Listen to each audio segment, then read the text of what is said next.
Hey guys, how's it going? It's Everseen here. So today's video is going to be all about the unique farming that I've been doing, the Settlers League. I've been doing the Titanic Rogue Exile farming, like the Ghosted Exiles, and I've been doing them in tier 3 strands because obviously I'm in hardcore, so I don't want to juice maps to be too hard.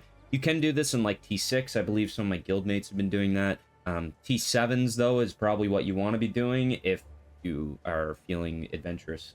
I just feel like it's a little bit too rippy. The tier 3s have been perfect. I've found tons of uniques. I'll just show you right now. Like, these are all the uniques that I found so far. I've even more that I missed. I found Rakiata's Dance. I found Divinarius, Squire, which was a very big surprise to find this.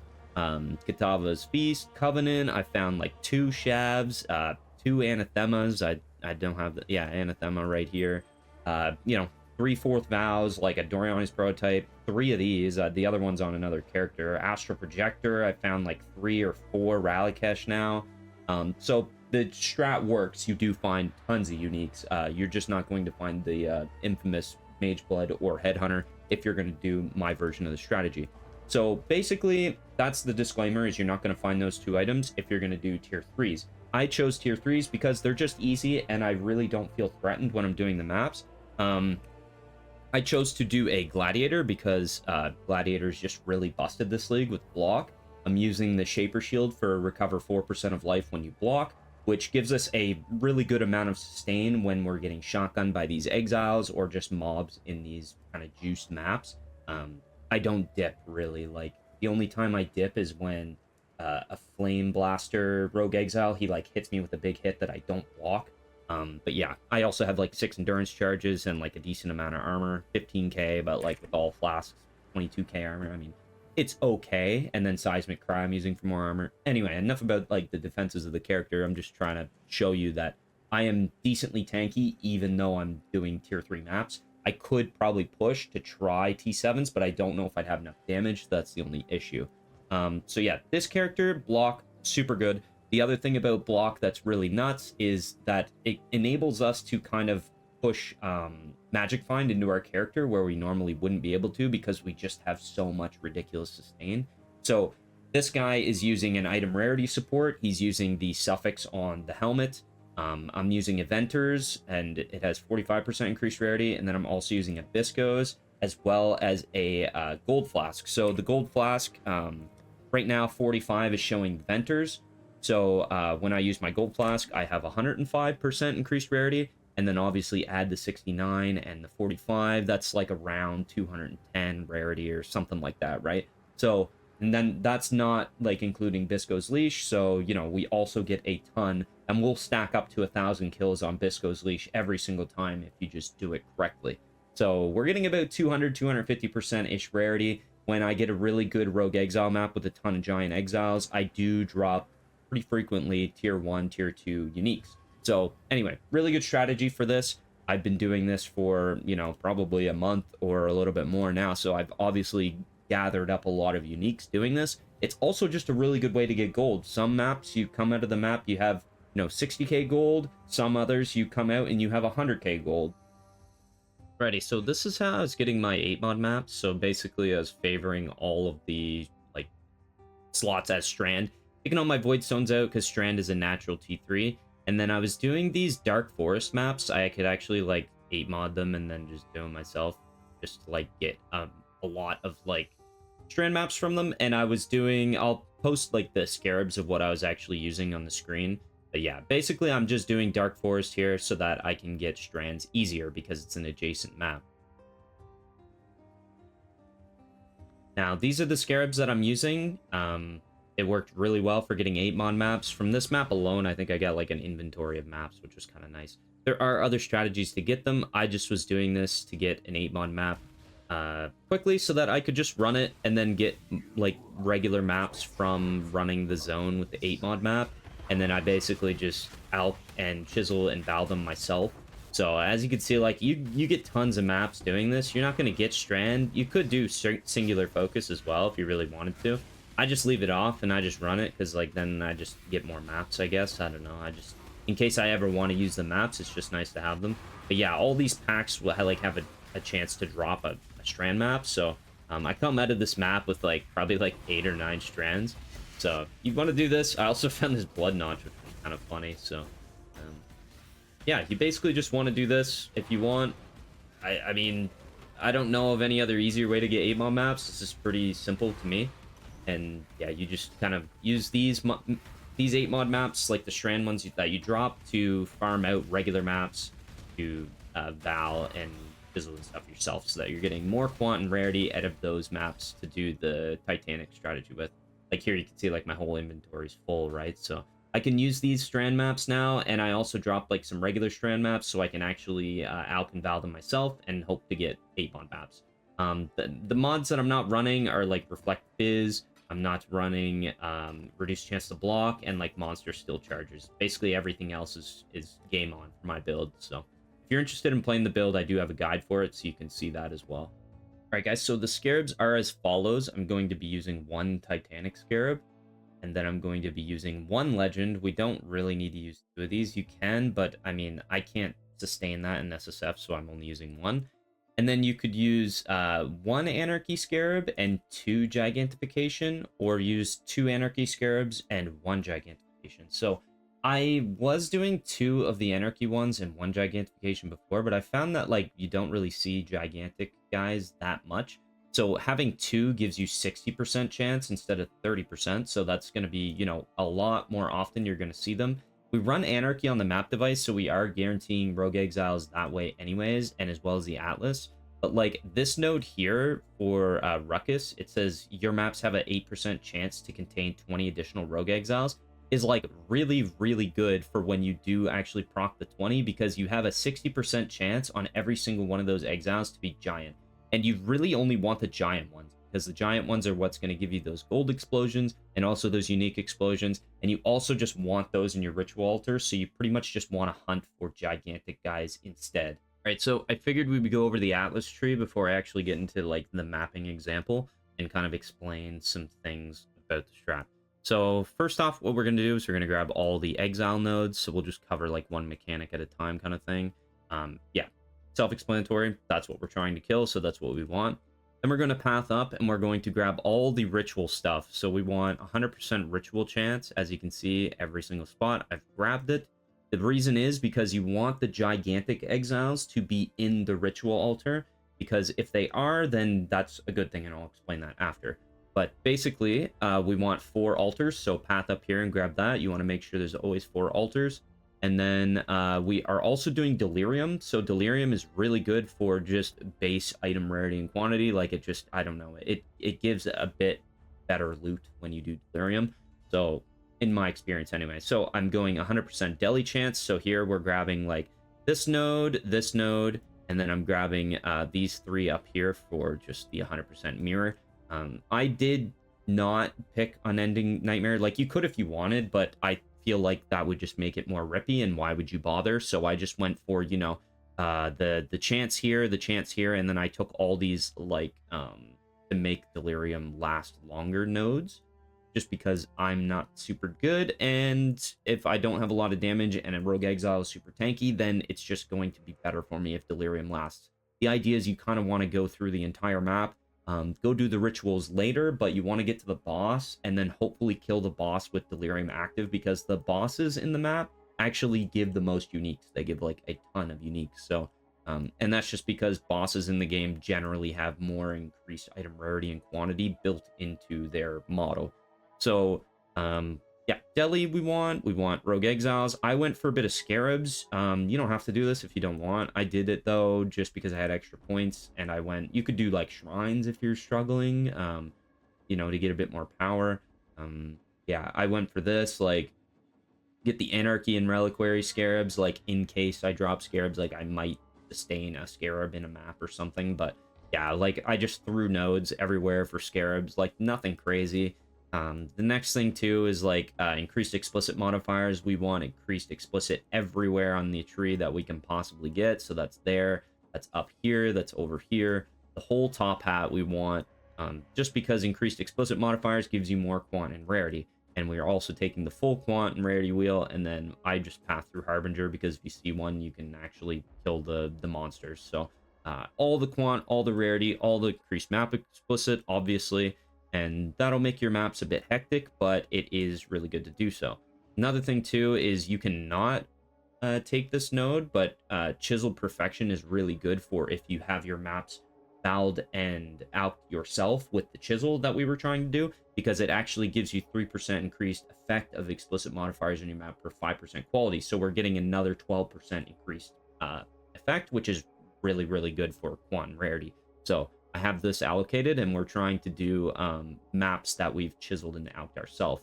Another way that you can get a lot of maps is by just doing straight up delirium with delirium orbs and just doing the map ones, and then doing, like, say, a strand map with all your favorited stuff, and just really trying to get like a ton of maps, and then you can chisel them and then Al can val them all yourself.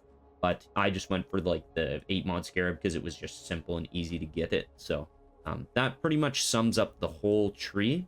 There's not really anything else. I also don't have all my points. I only have 129, but that's fine. This is all we need for this strategy. So, all right, so the next thing I want to talk about, which is very important, is how to actually run the rituals and stuff in your maps. So whenever you do find a ritual altar in your maps, you want to look for a gigantic exile to be within it, like naturally spawned. So if it is, then that's really good, because that exile will actually partake in that ritual encounter if you kill them within the circle. That's the important part, is you need to kill them within that circle in order for them to show up in your ritual altar. Now, the gigantic guys are the ones that you want. The smaller exiles, cool. It's great that they're in the ritual, but we want the gigantic guys because they are very important. There's a funny interaction which I think got overlooked with that Scarab, that basically a giant one will split into smaller exiles, and those smaller exiles can also split into smaller ones, and they can split so on and so forth. Kind of like those old Russian dolls. I can't remember what they're called, but basically just splits and splits and splits until eventually they go kaput and they're gone. But basically what you're going to want to do is you have them in the ritual altars, and when you do, they're independent of the ritual for some reason. So normally when you kill all the mobs in a ritual, like basically all the gold and the loot and stuff will spawn once you finish the ritual at the end. So since these gigantic exiles are actually not tied to the ritual, whenever you finish all of the ritual encounter, if the big exile or the ones that split from the big exile are the only mobs left, the ritual encounter will end, and actually those exiles will just be duped exiles, essentially. Like, they will just be within your map, and you can kill them as normal, and they will split, and they will give gold, and they will drop uniques, and it's just a really good thing to have happen. So say if you do your first ritual and it has 2 gigantic exiles, like I have a really good example here, which is one of the best case scenarios, where I have like 2 in one altar, and then I have another 2 in another ritual altar. So it's like really, really good, because when I do all 4 of my altars, I'm guaranteeing these rogue exiles. I'm going to see 2 in the first one that I do. So the first ritual altar will be, you know, I'll just get 2 more gigantic exiles. And then when I do the second ritual altar, there will be 2 more. So there will be 2 from the previous one, and then there will be 2 from the new altar. So I'll in total have 4 gigantic exiles, which I will kill, and they will split and give me loot and give me gold. So it's really good. And then and so on and so forth. If I do the third ritual altar, all 4 of those rogue exiles will respawn. And then obviously on the final altar, all 4 of them will respawn again. So in total, we're getting 2, 4, or no, 2, and then we're getting, so 2 from the first ritual altar, we're getting 4 from the second one, and then we're getting 4 and 4. So in total, we're actually getting 14 additional rogue exiles, whereas if you weren't doing the strategy properly, you wouldn't have gotten this many exiles. So obviously that's going to be 14, but that's times, it could be times 2 because they all split. It could be, you know, 28 different rogue exiles, for instance, that can drop uniques or gold, which is super good for the strategy. All right, and so for the final part of the video, guys, I just wanted like leave a couple maps, maybe just of how I actually progress the map, just to show you exactly how I do this strategy, and hopefully it like works for you. The only thing I will say is that make sure you have a lot of rarity on your gear, because or else you're not going to get results like me. That's kind of the thing that I really need to push. And doing the Sunder Gladiator, I have a guide on this build specifically if you do want to do this type of build, and I have POPs and stuff of it. So This is like probably the safest way to do this strategy for farming uniques in hardcore. And if you do die, like, it's not really the end of the world, because that, like, a gladiator character is pretty much free to completely make, right? So I just want to say, like, enjoy the rest of the video if you do need to see the examples, and hopefully this helps some people. I probably should have put this video out like a long time ago, but yeah, I've been lacking on that department. So anyways, I thank you guys for watching. Hope you guys enjoyed, and I will see you in the next one. And come check out the stream if you want. I always stream on Twitch and stuff, and you can come see it live in person. I may be playing it. Right now I'm doing like a heist runner thing and trying to get replica badge of the Brotherhood and stuff. So yeah, we have a lot of fun over there, so come check us out if you want to. Anyway, I will catch you guys later. Bye.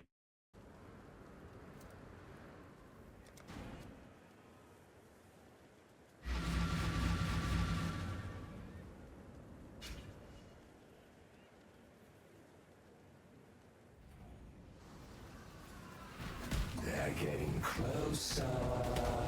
They will find you, and they will destroy.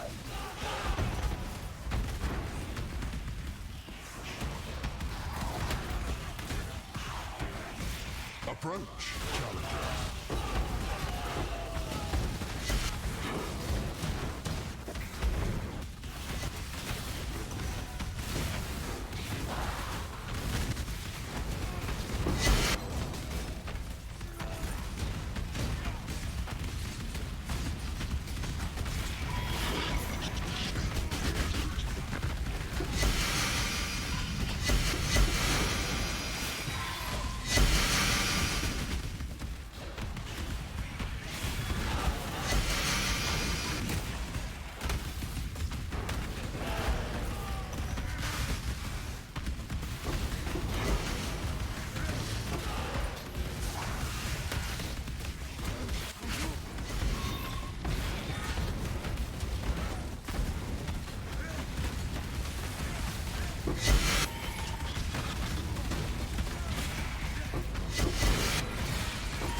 Can't do this just yet.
I believe in traveling light.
Can't do this just yet.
Decisions must be made.